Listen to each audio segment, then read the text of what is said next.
एक गांव में एक परिवार रहता था जिसमें एक बूढ़ी सास और उसकी बहू साथ रहती थी।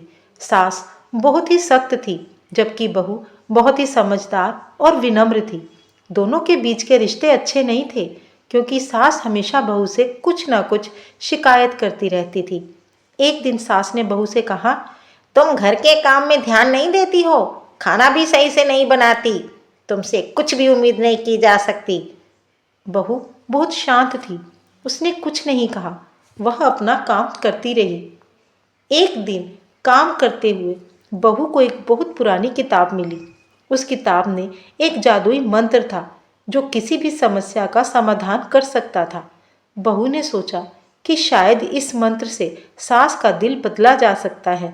उसने सास से कहा, माँ जी, मुझे लगता है कि हमारे रिश्ते में कुछ दूरी आ गई है। क्या आप मेरी मदद करेंगी?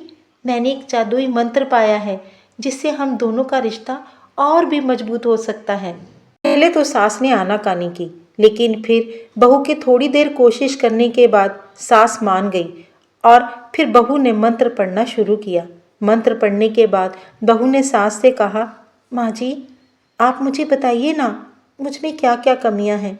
मैं सब कमियों को ठीक करना चाहती हूँ। आप जैसा चाहती हैं मैं वैसा बनना चाहती हूँ।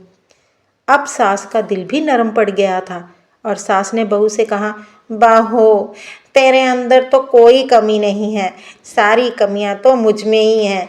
बस मैं तुझे अपनी जगह देख ही नहीं पा रही थी। मैं बर्दाश्त नहीं कर पा रही थी कि कोई मेरी जगह भी ले सकता है। तू तो सर्वगुण संपन्न है बहू। तेरे जैसी समझदार बहू पाके तो कोई भी अपने आप को भाग्यशाली समझेगा। मैं ही नादान हूँ जो तेरी दुश्मन बन बैठी। ऐसा कहते कहते सास ने बहू को गले से लगा लिया। इस कहानी से हमें ये सीखने को मिलता है कि अगर सास और बहू के रिश्ते में भी थोड़ी सी समझदारी और प्यार हो तो सास और बहू का रिश्ता भी माँ और बेटी के जैसा हो सकता है।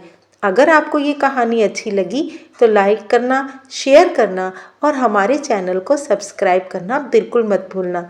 आपसे मिलती हूँ नई कहानी के साथ।